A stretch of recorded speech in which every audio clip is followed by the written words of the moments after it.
Welcome to another edition of the Best Business Minds, where we interview business leaders and academics who write thought-provoking books. I'm Marc Kramer, serial entrepreneur who consults with family businesses and entrepreneurs, and currently I'm teaching entrepreneurship at Vinh University in Hanoi, Vietnam. Today's guest is Dr. Michael Brenner, author of Strike the Right Chord, The Emerging Leader's Guide to Exceptional Performance. Mike, welcome. So glad to have you, especially a guy from the Philadelphia area. Yes, indeed. Hello, Mark. Thank you for having me. Oh, I'm thrilled to have you here. So, Mike, before we get into the book, why don't you give us an update about how you got to where you're at right now? Yeah, I'll give you the very brief version. I was doing something much different than what I'm doing now. Back in the 90s, I was actually a copywriter for a number of advertising firms. I enjoyed that for the better part of the decade, writing ad copy for, well, you know, Mark being a Philly guy, SEPTA and Rita's Water Ice. We had some of those accounts. And then I just kind of got burned out on it and did a 180 into learning and development, which I've been doing now ever since. So I've been doing this since the turn of the millennium, I guess, around 2000. Started my own business back in 2015 under the branding of Right Chord Leadership, and have had an opportunity to speak and do programming around the world. It's been a really wonderful journey for me. Well, I really enjoyed the book. Thank you. So to jump in. And so let's start with, why did you write this book? Other than people saying to me, Mike, you got to write a book. Yeah. I felt, Mark, that there was an opportunity in the marketplace for a book of this kind, specifically for emerging leaders, and that's why the subtitle is The Emerging Leader's Guide. I've been in this line of work now for a long time, quarter of a century, working with leaders and teams at all levels. And I was finding a lot of content for more senior leaders, but I wasn't coming across too much content or material for those who may have just been recently promoted into a leadership position. And I thought that was an interesting opportunity to leverage. I think early on in leaders' careers is when we want them to develop the habits that we might associate with good leadership, not 5 years on, 10 years on, 20 years on. But in that first year or two, I think that's really the formative years of leadership, and that's why this book was specifically targeted for that audience. So you compare leadership to jazz throughout the book. You must be a huge jazz fan.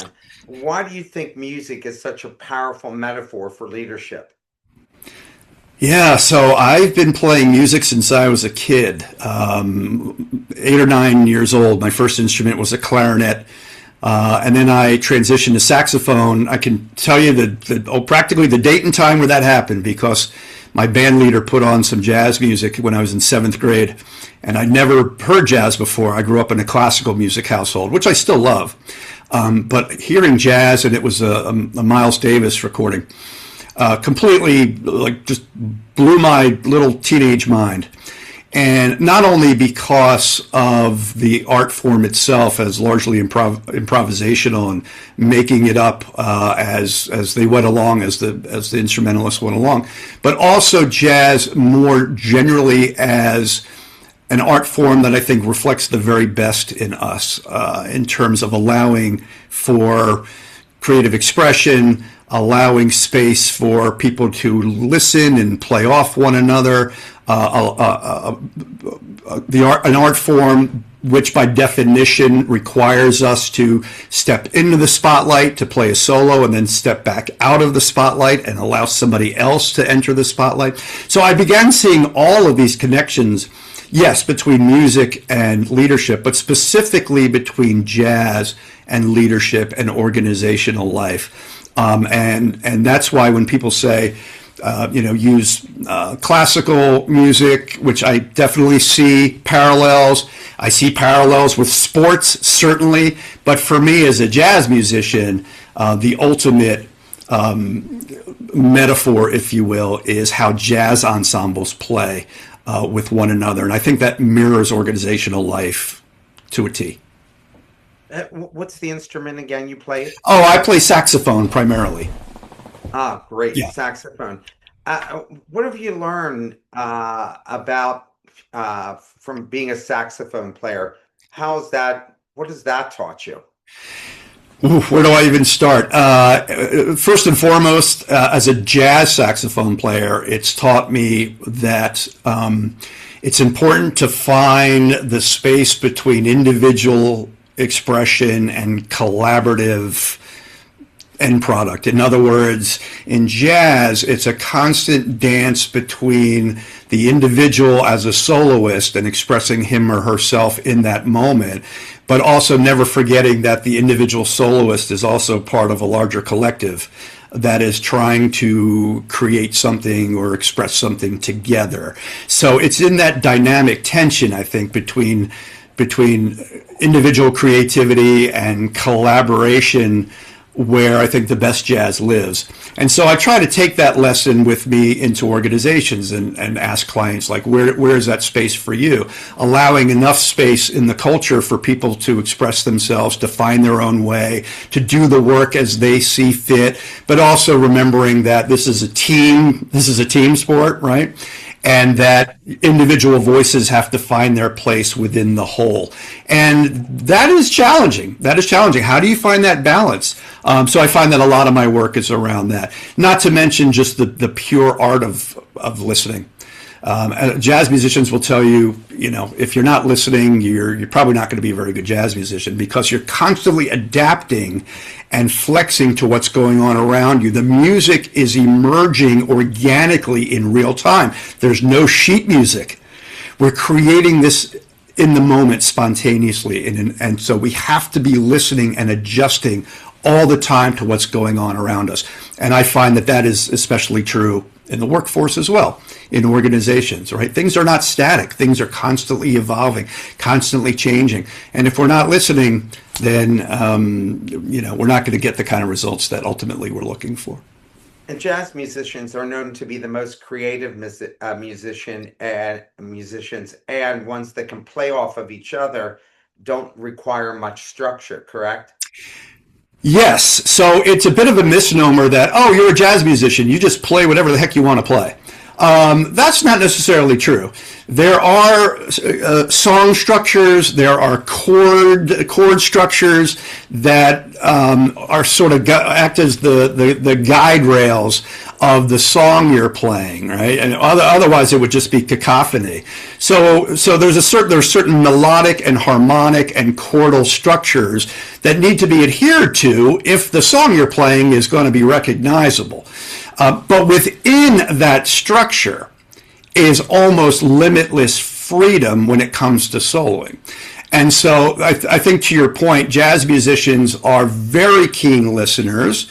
They understand that they have a keen responsibility to play something that's not just noise, that tells a story, that's meaningful, but to do it within the context of the whole. And that's where I think the artistry within the field of jazz really comes to the fore. Because anybody can just play notes, but how do you play something that tells a story, that is impactful, that's meaningful, that is emotionally impactful, but it is also makes sense within the whole. And I think the greatest jazz players are able to do that. So that's who I try to emulate. Early in the book, you challenged the idea that wealth automatically equals great leadership. Why was that important for you to address? Because I think our culture, when it puts leaders in the spotlight on TV or in the media, those leaders are typically chosen or selected or celebrated because of their vast wealth. I mean, take Shark Tank, for example. I have nothing against those judges. I don't know those judges, but I know one thing: they're extremely wealthy, all of them. Do I know a thing about their leadership style? No. So that's a good example of being wealthy not necessarily equating to being an effective leader. Sometimes those things go together, There are some wealthy leaders who I'm sure are very good leaders. There are also some very wealthy so-called leaders who probably don't demonstrate anything that I might associate, any qualities, any traits, any characteristics that I might associate with effective leadership. So I wanted to be very clear in the beginning of the book that just because one is wealthy and ostensibly in a leadership position does not necessarily make them an effective leader. And then, of course, the rest of the book is an argument and making a case for the, in my opinion, the precise qualities, characteristics, traits that do are hallmarks of great leadership, and wealth is not necessarily one of them. You write that great leaders make other people sound good. What does that look like in a real workplace? Yeah, that's a great question, right? So what does it mean to make someone sound good in an organization? Well, let's bring it back to a musical context, right? How does someone make someone sound good in a musical contest? Well, context. You provide accompaniment that augments or complements what the soloist is playing. For example, the pianist, the bass player, the drummer, in a supportive role to a soloist, are listening to what the soloist is playing and are adjusting their own playing in real time to augment and complement and amplify what the soloist is playing, not to contradict them, not to compete with them, but to make them sound better. So what does that mean in an organizational context? Well, it's about providing clear goals and objectives as a leader. It's about providing a psychologically safe climate where people feel comfortable speaking up and being themselves, and maybe even being the unpopular voice in the room. Right? It's about providing coaching and the kind of emotional support that people need to be effective.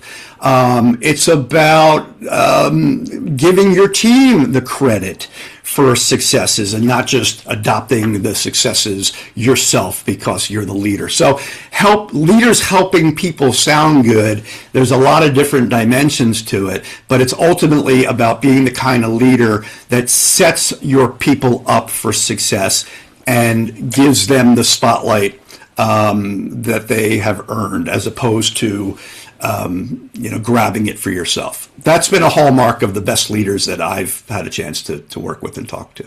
I think that's the kind of people that really smart people want to work for. I talk about it in class to my students that if you're mediocre and you're not getting recruited, you have to put up with it. But if you're smart and you're really capable, then you're looking for a place that's going to acknowledge that and not steal that from you, right? 100%. Yep, exactly. And I think everybody, I shouldn't say everybody, most people deserve, well, everybody deserves, I guess. Everybody deserves a boss, a leader, a manager who values them, who respects them, who gives them a space for their voice to be heard, who appreciates them, who gives them challenging work that allows them to stretch themselves. I mean, I guess fundamentally everybody does deserve that. If someone feels that they're not getting that from their leader, unfortunately, economic conditions may prevent that employee from just getting up and moving. I mean, life is more complicated than that. But they should give. Everybody deserves that, and so if you're not getting that, you really have to have a conversation with yourself. Am I really serving myself to stay in this situation where I'm not valued, I'm not acknowledged, I'm not appreciated? And I would argue maybe you need to move on at that point. Well, the people who are the best, brightest, most capable, today it's better for them than any time in the history of the world because you're not locked into an employer that's within an hour drive time of you. That's right. Be working for anybody anywhere on the planet. Yeah, it's more competitive now than any time, but the best people, they Yes. have all the options in the world of deciding I'm going to stay or I'm going to go and work for someone else. Or work So, for yourself. yeah, and especially work for yourself because Yeah. you have much more control. You're right. Uh, There are more options available today than there were, certainly my parents' generation, right? To get out of a toxic circumstance, and to make your own way and do it your way. In fact, that's kind of a hallmark of my own journey, which we can get into, but that's more or less what I did back about 20 years ago, 25 years ago. What made you decide to strike out on your own, especially after you had worked for big companies? Yeah, and I struck out on my own around 2007, 2008, which you may remember was not necessarily an ideal time. And that's when the crash happened. Yeah, that's when the crash happened. And in my brilliance, that's when I decided to set out on my own. But really, the answer to that question, Mark, is I had a vision for this work that I could not execute on the big organizations where I was working. They were too, I don't know what the word would be. They maybe lacked imagination, or they felt that my approach was not going to be a good cultural match, or whatever it was. And I said, look, I have a certain way of facilitating. I have a certain way of approaching this type of work in terms of training and coaching and consulting. And I gotta be me, right? I gotta do it my way, as Frank Sinatra sang. So I had no choice. If I wanted to be true to myself, and I wanted to be the kind of authentic practitioner that I knew I wanted and needed to be, I had to go out on my own. And the first few years were rough. I think I probably lived on ramen noodles, 3 meals a day, or Captain Crunch, or whatever it was back in the day. But I stuck to this vision, and over the years it took hold, and it worked for me. And I continue to hone and execute on that vision to this day. Now, I would never suggest that it's the right path for everybody. There were a lot of sacrifices that had to be made. I had to give up the comfort of a paycheck every couple of weeks, right? To leap into the great unknown. But in my case, it's worked out. But it really came down to authenticity and carving my own path the way that I knew I needed to do it. Which of the 5 leadership responsibilities you outlined do you think leaders struggle with the most? Listening. Listening. I saw a video many years ago of Dr. Dan Goleman, one of the pioneers of emotional intelligence. I'm sure you're familiar with his work. And in this video, he's talking to the interviewer, and he refers to poor listening habits as the common cold of leadership. And that just always struck me as having a lot of truth to it. There are a lot of reasons for that. I think leaders are conditioned to give information, to be in a more telling mode, and don't necessarily have the training or even the awareness of how important listening truly is. And that's how trust is built, and that's how loyalty is largely built, by a leader's ability to listen as opposed to talk. Now, of course, talking and delivering messages is extremely important for leaders, and I'm not denying that, but it's often done at the expense of the skill of listening. And I don't know necessarily why that is. It's probably listening is a skill that's maybe not rewarded, or it's not a skill that organizations look at as something that should be a metric as far as promotion goes. I think leaders are promoted for other reasons other than being a good listener, right? I don't know any leaders who say, we've promoted you to executive vice president because you're a great listener. I don't think that really happens that much. But many of the leaders I've worked with, and we do work specifically on the skill of listening, I think that a lot of otherwise effective leaders fall short in that area. And even good listeners, those who consider themselves good listeners, there's always room for improvement. I mean, I do a lot of listening in my own work by definition, and I know that I can still improve in that area. So that's the one that I would select. The Chords model is central to your philosophy. Which note do you believe organizations neglect the most? Yeah, so the chords model, as you know from reading the book, but just for your listeners that might not be familiar with it, is a framework that I developed a few years ago that consists of 6 so-called notes, if you will. Again, there's that musical language, whereby each letter in the word chords is a note, if you will, that all effective leaders and teams play, based on my own experience and based on my own research.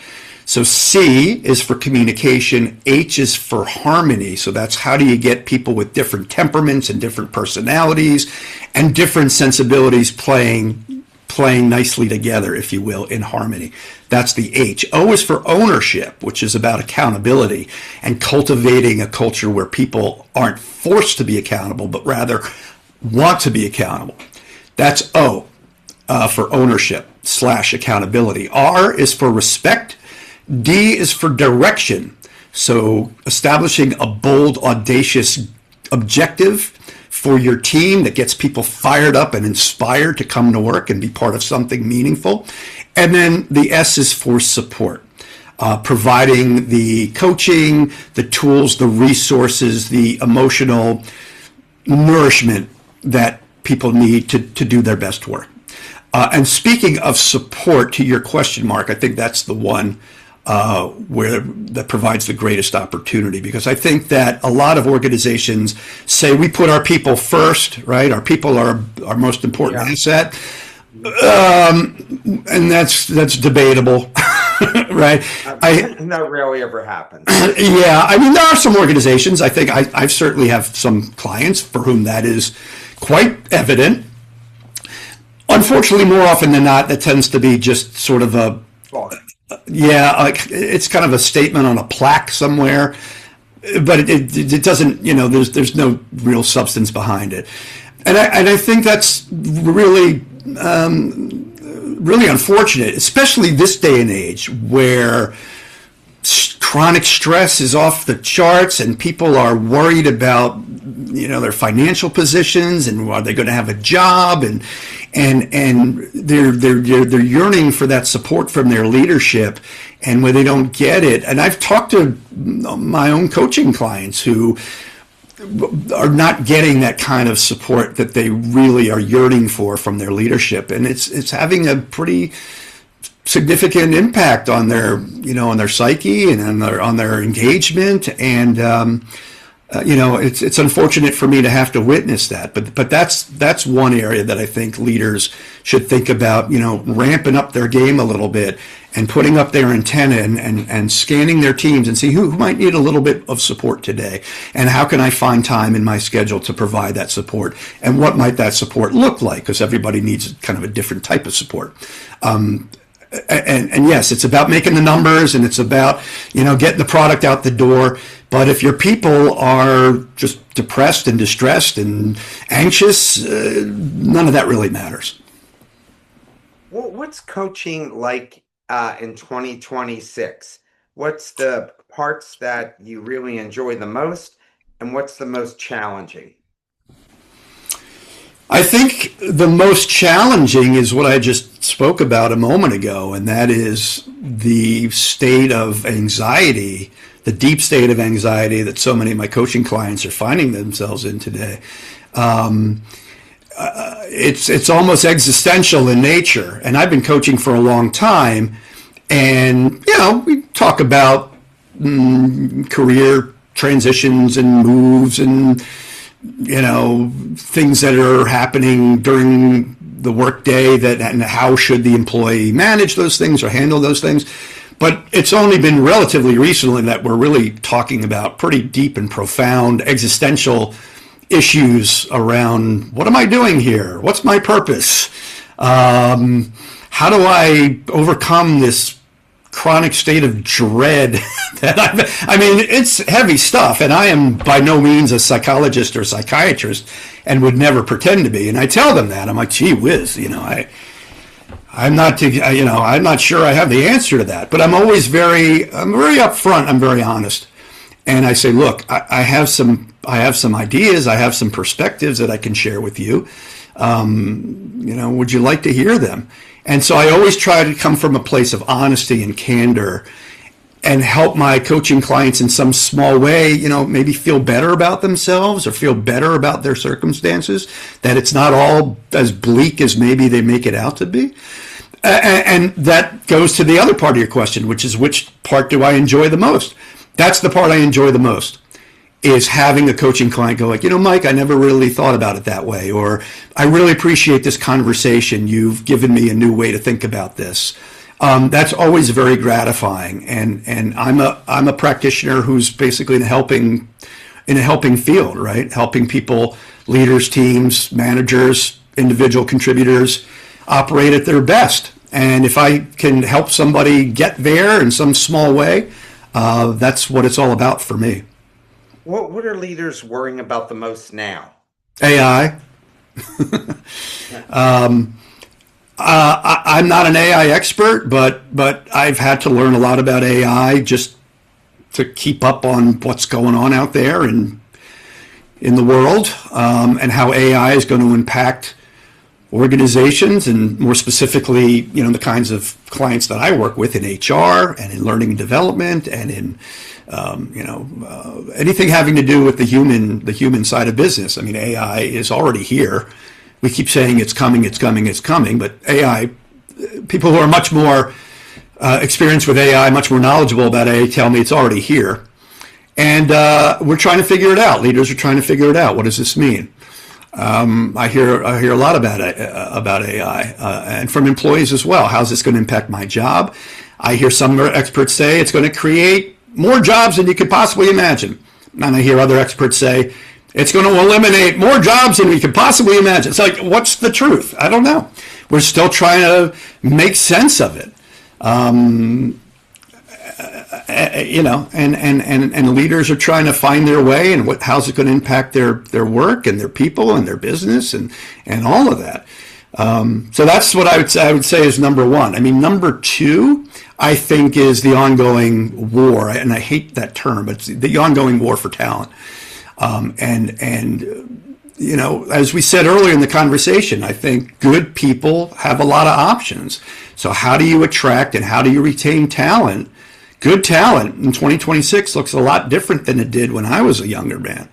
And I think leaders cannot afford to have the revolving door of talent that seems to be sort of, endemic to a lot of organizations. And I think that's probably number two after AI. How can leaders tell when their chords are out of tune before it damages the team culture? Well, that goes back to self-awareness. So number one is they have to be self-aware that the chords they're playing are in fact out of tune. And how you develop that self-awareness is, based on your question, you tune into what's going on around you. You tune into whether or not people are taking advantage of your so-called open door policy, right? Which itself is often a misnomer.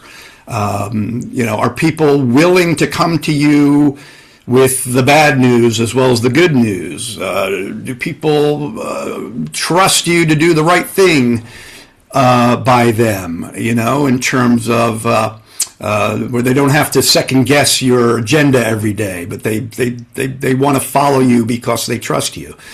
Has there been a noticeable decline in engagement where people are kind of just going through the motions, maybe not speaking up in meetings? So there's a lot of signals that the self-aware leader can home in on, and then hopefully have the emotional intelligence once they have become aware of these symptoms to say, gee, how might I be contributing to what I'm perceiving here in the team culture? And maybe I need to take a good hard look in the mirror and ask myself if the chords I'm playing are helping me, be the most effective leader I can be. Now, some leaders, and certainly some leaders I know, possess that self-awareness, and they're always kind of scanning their environment and checking for evidence that their chords are out of tune. But many other leaders are not. And, developing the competency of self-awareness is not easy. And not everybody possesses it. Not everybody possesses the ability to strengthen it. And not everybody even wants to, right? I once had somebody say, a client of mine, I made a suggestion to her about something she could do differently with regard to her leadership. And she said, I've been here since the Liberty Bell cracked, which was her way of sort of dismissing my suggestion and telling the team that, hey, I am who I am. I've been here a long time, and good luck trying to change me. Okay, right? Are there leaders out there with that attitude? Sure. So we have to learn how to deal with them. But yeah, I mean, self-awareness is a key opportunity for a lot of leaders who are blissfully unaware of just how they are impacting the people around them. I have to say that leader's response to you, basically says to me, if I was a board member, I guess it's time to retire. To step down, because if you're not constantly improving your skill set, then you're holding everybody else back. You're not giving them everything you have. I teach this all the time to my students. I said, if I'm not constantly improving myself as an instructor for you, then I shouldn't be here. And I feel the same thing for leadership. I do as well. And what you're talking about really is humility. And there was a time perhaps back in the day where humility was seen, maybe it still is in some places, but humility was seen as a weakness, as the humble leader is a weak leader. And I'd like to think that we've come a long ways from those days, and that humility is now generally considered a positive attribute of a leader, although we do see a lot of leaders out there. Asia, that's very powerful. Yeah, But it has to be authentic. It can't be false humility. I mean, I once sat in a meeting with a CEO of a major beverage company. I don't want to say who. Fair enough. We're in the meeting, and he starts to give this false deprecating comments about himself, and I cut him off. And I said, seriously, do you really think that we're buying any of this? Yeah. Let's just be straight about it. I mean, you don't believe anything that's coming out of your mouth right now, and you're just wasting everybody's time. Let's just get straight to why you think we should do a deal with you. I was a university at the time, and sitting on the committee that decided these kinds of deals. So, you're right. Authenticity, humility, empathy. These are all hallmarks, I think, of the modern leader, or should be hallmarks of a modern leader. We probably didn't talk about humility, authenticity, or empathy. I mean, when I first got into this line of work, I don't really remember talking about that stuff. Yeah, I mean, it's all relatively new, and it's sort of gratifying to see more and more leaders, at least the ones that I work with, are open to the notion that being an effective leader requires authentic humility, requires demonstrating empathy, requires being a good listener. And I'm not sure that was the case, when I was going to grad school. And if it was only the very beginnings of conversations around those attributes. You talk about leaders radiating either harmony or dissonance. Have you personally experienced a leader who consistently played sour notes? And also, I would like to know what leaders that you watch or observe out there that you think, man, that man or woman, they're really great leaders. Okay, a two-part question. I like it. So yes, I have worked under or with leaders who played maybe not always sour notes, but certainly a fair number of sour notes. And the interesting thing to note about that, Mark, was they weren't necessarily overt toxic behaviors that you could point to and go, oh my gosh, I can't believe he did that, or I can't believe she said that. Like it wasn't stuff that would get you hauled down to the HR. It was more subtle than that. It was kind of like not taking you seriously, or dismissing work that you would spend a lot of time on, or sort of not acknowledging what you brought to the table in terms of your unique skills or gifts, sort of a subtle dismissal or devaluing of that. I mean, I remember one of the large companies I worked at early on in my career. There weren't a lot of other, I was on a team there, and I was a bit of an anomaly because I'm an INFP. I don't know if you're familiar with Myers-Briggs. Yes, right. So I'm a very strong INFP. We don't have to get into necessarily what that it means, but it means I'm pretty creative and I like exploring different possibilities. I'm a little introverted and a little contemplative, and I have to think through things before I say them, et cetera, et cetera. And I was largely on a team of exact opposites, ESTJs. And, we didn't always see eye to eye, obviously. And my leader was an ESTJ. But rather than try to understand, if not agree with, but at least understand or acknowledge what I brought to the table as an INFP, she saw my skills or my abilities as lacking value to the team, because I didn't share her ESTJ sensibilities. So we could classify that as wrong notes or sour notes. And it made me feel like an outcast. It made me feel like I wasn't really important or really valued. I write about that in the book. As far as the other side of the coin, great leaders. Yeah, I mean, right now my wife works for a guy. She works for Merck, and she works for a director. And I've had a chance to meet him because he lives overseas, but over the holidays he came to Philadelphia. We took him out to dinner. And I had a chance to not just hear the stories vicariously through my wife, but actually meet the man in the flesh.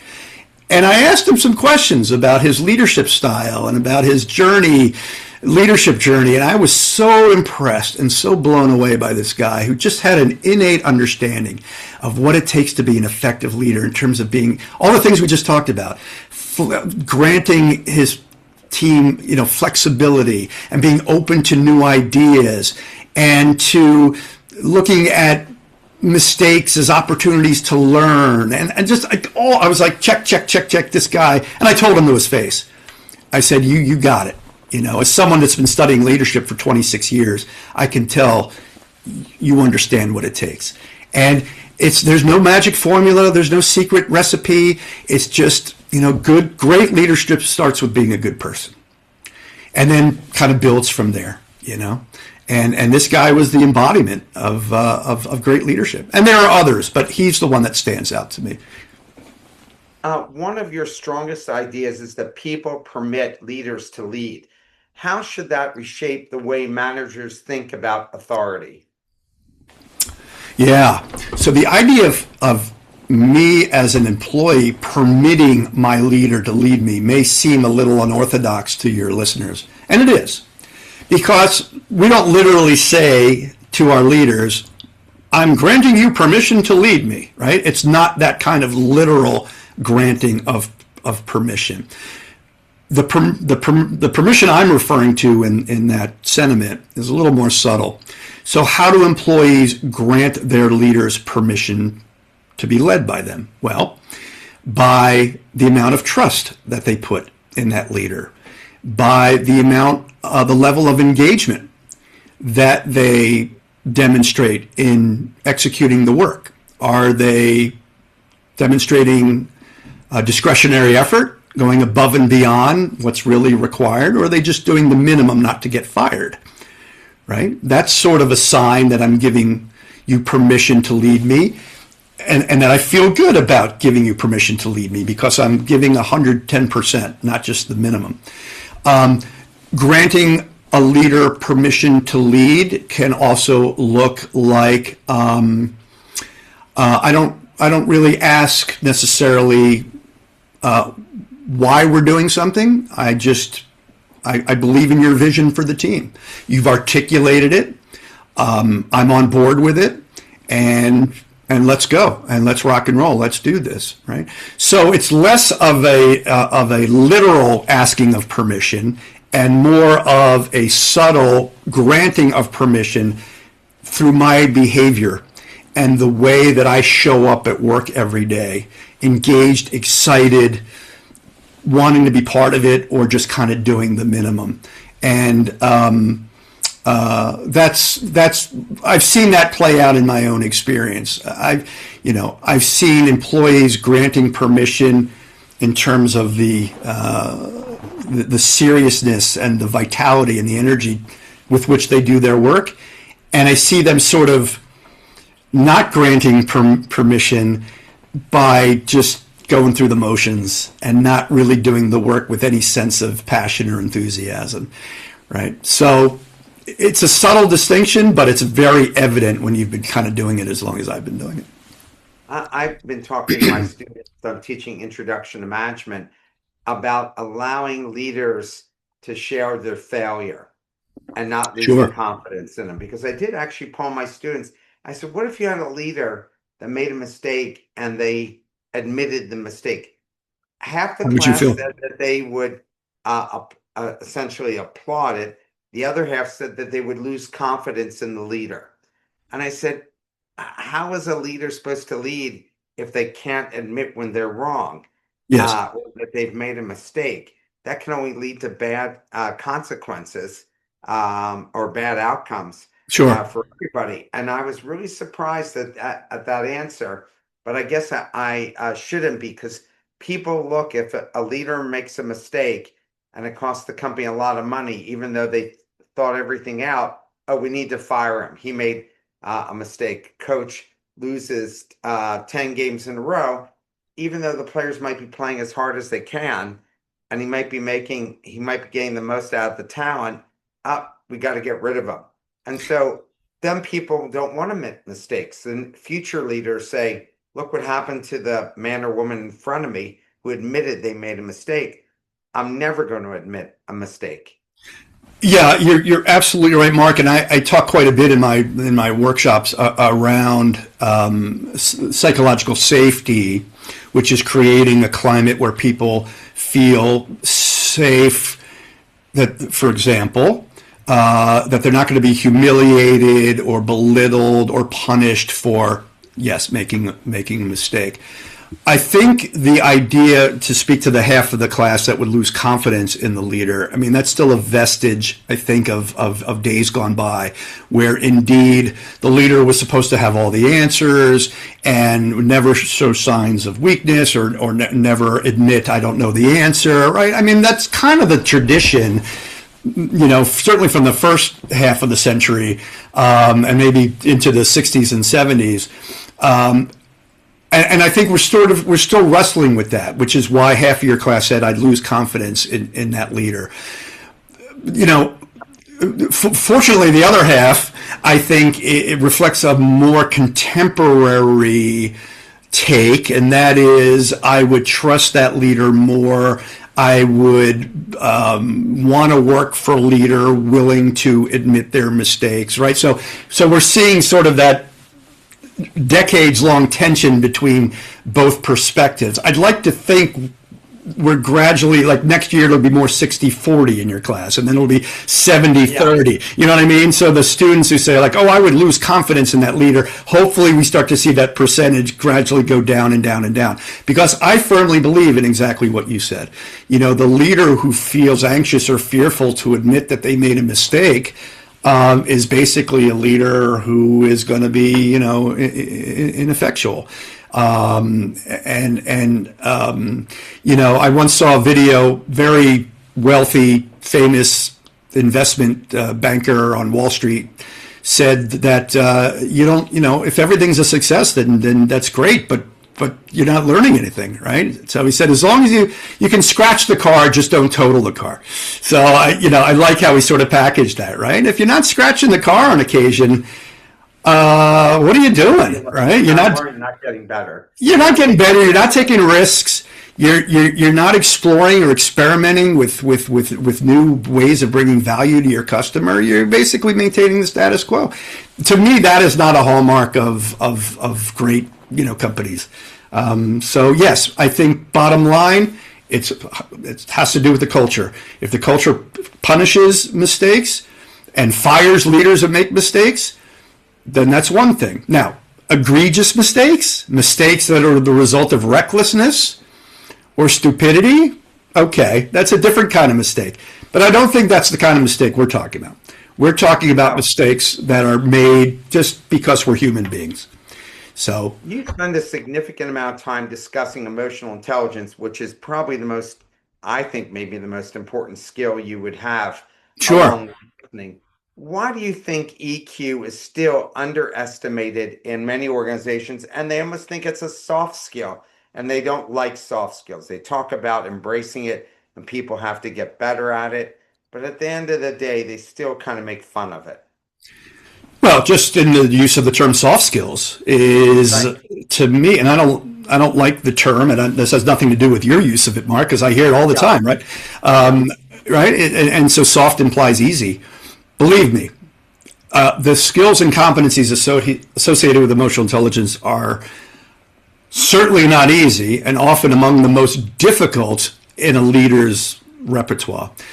Now, you ask an interesting question. Why do some organizations continue to devalue it? Well, it's because they still are focused on, the importance of technical skills and promoting people into leadership positions on account of their ability to execute on the technical skills required to do the job, with very little, if any, focus put on the skills and competencies we would associate with emotional intelligence. So if you're an engineer and you do engineering well, whatever that is, you get promoted to leadership. If you are a nurse and you do nursing well, you get promoted to nurse manager, right? If you are, fill in the blank.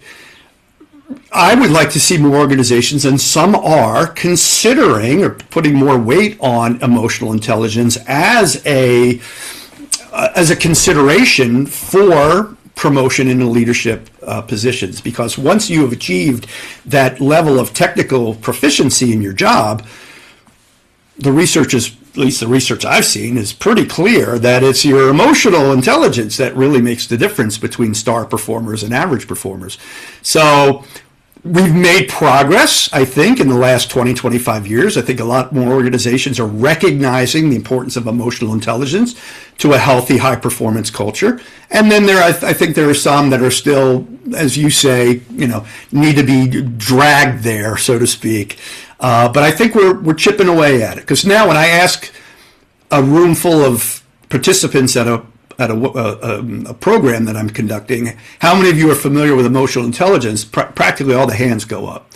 And that probably wouldn't have been the case 10, 15, 20 years ago. So people, at least at a very surface level, know what emotional intelligence is, presumably know why it matters, and now we just have to start building it into our processes for evaluating candidates for leadership, because it is, as we know, it is absolutely critical.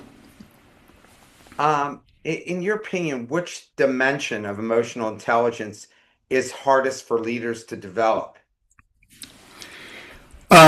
So real quick, I work with a model that consists of 4 dimensions of emotional intelligence, those being self-awareness, self-management, social awareness, and relationship management. Okay, so your question is, which of the 4 do I think is the most difficult? And they can all be very challenging. Trust me. But certainly self-awareness comes to mind as arguably the most challenging. And we've already talked about self-awareness a little bit in this conversation. Once you ascend to a leadership position, what does that typically mean? It typically means you get the nice office with the nice desk, you get the parking spot by the front door, you get all the trappings of leadership, as well as the appearance of respect, shall we say. You get people who want to be in your space. You get people who are doing things on your behalf. You get people who are not giving you the bad news, only the good news. And so it's very easy for leaders to start to lose self-awareness because they're surrounded in this echo chamber of you're a wonderful person and a terrific leader, right? And sometimes that reality is merely an illusion. So it takes a self-aware leader to sort of kind of block all that out and go, okay, yeah, y'all telling me how terrific I am, but what's really going on? I need to examine the chords I'm playing to get a realistic sense of how I'm leading, and that's uncomfortable. That's uncomfortable to turn the mirror on yourself and ask, what am I doing that's maybe falling short? How am I, not serving my team as well as I should be? And it takes a special kind of leader to want to do that, and it's not for everybody. So And some people are still successful in spite of that. We yes, have leaders leading now in the world uh, yes. that have Well, essentially no emotional IQ or they don't reflect, um, and they're still popular and successful. I've had clients say that to me and say, "Well, Mike, how do you account for leaders out there who are very successful and have ascended to the top of their organization or whatever it is they're doing, and don't reflect any of the skills and attributes that you claim Yeah, I are agree. right?" And that's a great question. And my answer to that is, yeah, you're right. There are some folks that have, done none of the things that I suggest doing if you want to be a good leader and have still managed to be very successful. And that's true. I mean, that's my answer, right? There's exceptions to everything. But then I say, look, do you want to emulate the people that that's been their path to leadership, where they've been successful almost in spite of themselves? Or do you want to be the kind of leader that people 15, 20, 25 years on say, gee, I remember Mark. He was my leader back in 2026, and he was a heck of a leader. Here's why. You I tell ultimately you have the students, choice of what kind of leader you want to be. I tell students, you be the leader that you're comfortable with. Yes, And at the end of the day, you're the one giving yourself the grade. So if you want to be a leader who's inspirational and people feel that they can trust and are have people's backs, then you'll be that leader. If you're the leader who throws people under the bus all the time to for self-aggrandizement, then you're going to do that. And at some point, maybe that's going to catch up with you because people won't trust you anymore. And you're bound to go through some down cycles. And when you do, you want people to trust you enough. I have to admit, Pete Musser, who we all know from the Philadelphia area, in 1999, Pete was worth $1.3 billion. The market crashed, and Pete had a negative net worth a year later of 36 million. But a large number of his CEOs that he funded over the years jumped in and bailed him out. Now, if he wasn't, and I worked for Pete for 5 years, and what I liked about him was he was a good listener and very positive and supportive of the decisions that you were going to make. And I think all these guys basically found, because mostly all men. And so most all of them jumped in and gave him options in companies and put him on boards. But sure. there were guys he treated well that abandoned him also. But Yes. the vast number stood up for him because he was the kind of leader that they respected. Yeah. So I And always remember that about Pete and how people. Let me ask you. You yeah. referenced Springsteen, Flea, Wynton Marsalis, Aretha Franklin throughout the book. What leadership lessons can business professionals learn from musicians, highly successful musicians who basically are entrepreneurs themselves and run their own entrepreneurial venture? Yeah, so as a musician, right, strike the right chord leadership. I mean, you can't escape the musical metaphors and language. I built my whole company around that. And yes, so the book is liberally sprinkled with anecdotes and examples from the world of music, rock and roll, jazz, classical, you name it.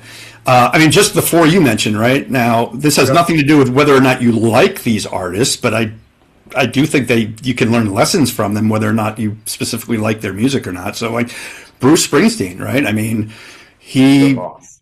the boss. I mean, he for me, he would be a lesson of integrity. You may not agree with that's not even his music necessarily. But he speaks his mind, and he knows he's going to alienate a large percentage of his audience potentially, but he thinks a certain way and he sticks to it and he's vocal about it, and we talked about authenticity and being genuine. And I'm not the world's biggest Bruce Springsteen fan. I like him, but in his songwriting and the voice that he's cultivated for himself over years, and more recently as has gotten into politics a little bit, whether you like that or not. You got to give the guy some credit for drawing a line in the sand and sticking to it and not wavering based on popular opinions of the day. Flea, bass player for the Red Hot Chili Peppers, is a symbol of humility for me. When the Red Hot Chili Peppers were inducted into the Rock and Roll Hall of Fame a few years ago, his induction speech wasn't about how great he was or how great his band was. It was about how humbled he was by the experience, and how he goes on stage every night when they play, and how he gives thanks. He gets down on his hands and knees and gives thanks that he's been granted this opportunity to play music for a living and to touch the lives of millions of people. That we can learn humility from Flea. Wynton Marsalis, one of the greatest jazz trumpeters of all time, talks about, as a jazz musician, creating space for other voices to be recognized and heard and valued, which we talked about is built into the entire jazz aesthetic. But we can also learn to be good colleagues and good peers and good employees. And then Aretha Franklin. I mean, talk about a trailblazer. Talk about somebody who sang with conviction and clarity and creative expression, and we can learn from her what it takes to be an African American woman at a time where maybe that wasn't such a great thing, and how she became an absolute pioneering, iconic symbol, not only for black women but for people all over the world in terms of what she was able to achieve. So, bottom line, Mark, I often turn to music and musicians beyond the music they play, which is a big part of it, obviously, but also their lives and how they conduct themselves, and what I can learn and pass on to my clients based on these people that I have just the utmost respect for. And this probably is the last question. Your section on trust compares it to a crumpled piece of paper. Why is rebuilding trust so difficult once it's damaged? And here in Vietnam, women always say they have trust issues. Uh, all of them. Yeah. How do you make that work? Yeah, so you're referring to an activity I do, which is where I have the participants take a piece of paper and crumple it up into a ball, and then I give them a minute or two to open up the crumpled piece of paper, the crumpled ball of paper, and get all of the lines and creases out of it, smooth it out so that it will be in its previous pristine state. And of course, that's impossible, because once you crumple a paper up like that, you can't get rid of the crevices and the creases. And so for me, it's an apt metaphor for trust. Once it's damaged, it's very hard to get a relationship back to its former arrangement, its former position. The reason why I think it's so difficult is because a breach of trust is traumatic. It causes psychological trauma. We can all remember times in our lives where we felt betrayed, or we lost trust in somebody, and it sticks with us. And it heals over time, and maybe there's even some attempt at repairing the relationship. But I feel it's forever compromised. It can never quite go back to its original shape. And that's why I tell my clients, it takes years to build trust and maybe only a couple of seconds to destroy it. So treat trust as a fragile thing that needs to be watered and nurtured and fed, and don't take it for granted, because it just takes one bad moment to destroy a friendship, a relationship forever. It's amazing, right? One moment in your entire history, Yep. every And good thing you've ever done. It reminds me of what I tell my daughters: say 99 nice things about someone, but one bad thing. And the only thing that gets back to them is the one bad thing that you that's said. right. That's right. It's We have a negativity bias in the brain where we focus much more on negative things than positive things. And probably back in the day when we were, living in the Stone Age, that made sense, right? Because negative things, we learned, hey, maybe I shouldn't pet the saber-toothed tiger again, right? It only takes one bad moment, and you quickly learn from it. But, that has continued thousands of years later, that we focus, we remember the negative stuff much more than the positive stuff. And trust is a beautiful thing when you have it, and it's a very, not so great thing when you lose it. And so we need to treat it with respect, and we need to treat it with care. Mike, like for all my guests, because I love the books, it went too fast. I can't believe we talked for an hour already. My gosh. Yeah. So thank you so much for taking the time to speak with us today. Wish My you the pleasure. best in helping your clients, which helps the rest of us through your success. Everyone, have a wonderful weekend, and look forward to seeing you all next week. Mark, it was a pleasure. Thanks for reading my book and for this opportunity. Great questions. Thank you so much.